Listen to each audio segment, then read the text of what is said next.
Salut la compagnie, c'est Jules Melon et aujourd'hui dans la Pro-Ciné Critique, je poursuis ma dynamique Tim Burton afin d'évoquer avec vous son deuxième Batman sorti en 1992, 3 ans après le premier, Batman le défi ou Batman Returns en VO, avec de retour dans le rôle principal du chevalier masqué, Michael Keaton, et à ses côtés un casting assez renouvelé même si on a quand même encore Michael Gough qui joue Alfred ou Pat Hingle dans le rôle de James Gordon, 3 nouveaux antagonistes interprétés par des grands noms d'Hollywood. Michelle Pfeiffer pour Catwoman, Danny DeVito pour le Pingouin et Christopher Walken dans la peau de l'industriel milliardaire Max Schreck, inventé pour l'occasion d'ailleurs, qui n'était pas dans les comics.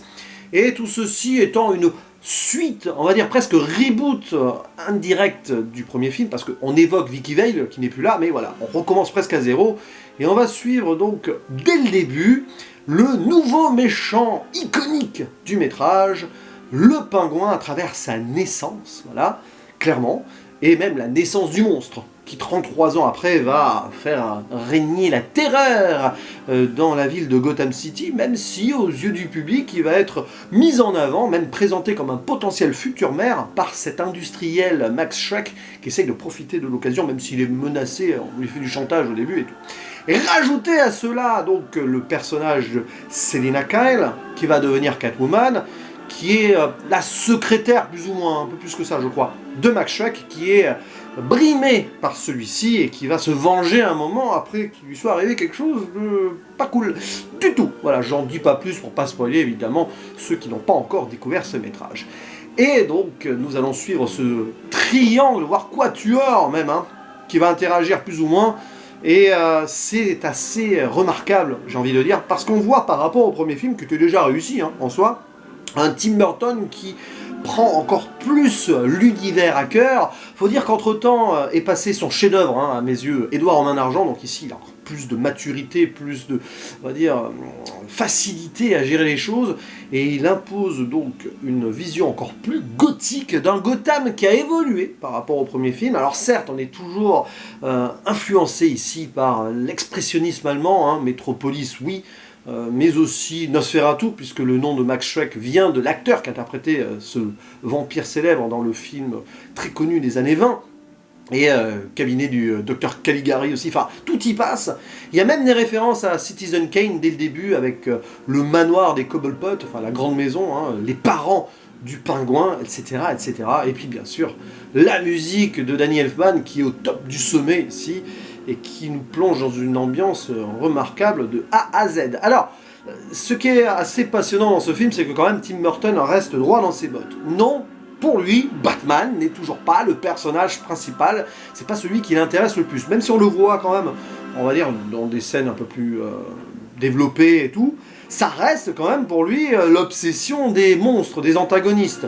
Batman en lui-même était considéré comme tel dans le premier film, un peu moins évoqué, puisqu'il s'est installé quand même à Gotham City de cette façon sur le second, mais alors, tout ce qui se passe autour de lui, c'est assez fort quand on y pense.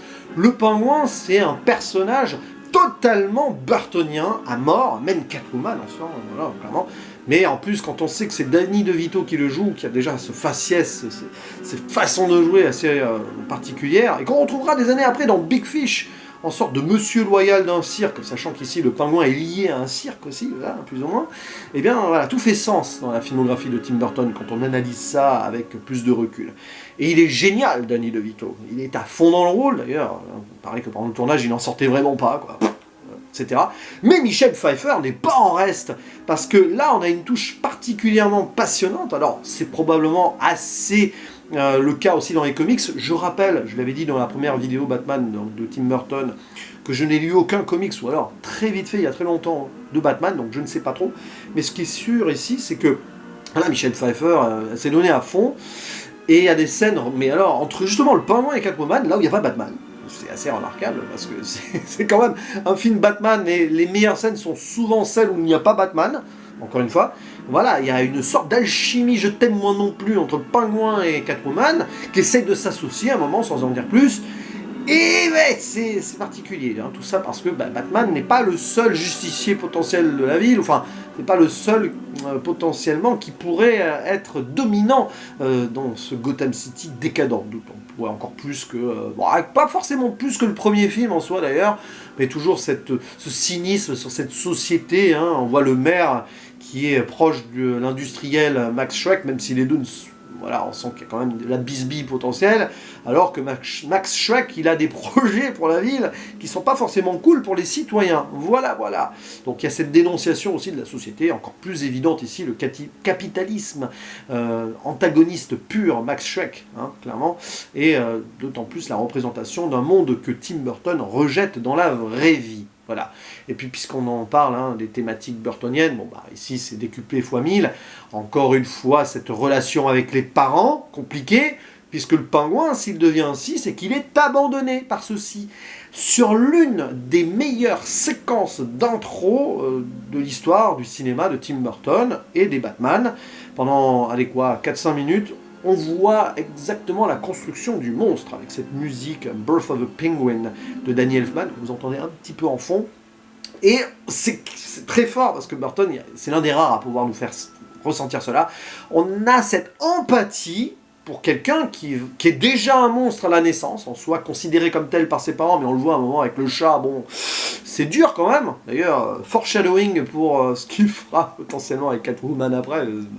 Mais bon, c'est quand même voilà, quelqu'un qui va être détestable de A à Z dans le film, mais voilà, on ne peut que s'attendrir et être un peu, le prendre par pitié, voir que ses parents l'ont abandonné. Tel Moïse, d'ailleurs, oui, il y a des références bibliques à fond, d'autant plus qu'après il revient 33 ans, il sort des égouts 33 ans après, hein, voilà, clairement. Donc oui, en plus à Noël, parce que ça se passe à Noël, c'est un film de Noël quelque part, hein, ce Batman Returns. Donc ouais, ce début de film est assez violent là-dessus, sur le plan émotionnel et sur l'atmosphère, ambiance, etc. On a clairement tout ce que Burton réutilisera par la suite et tout, hein, voilà. Avec donc ses emprunts, hein, je l'ai dit plutôt, ici à Citizen Kane, c'est assez particulier, mais pourquoi pas.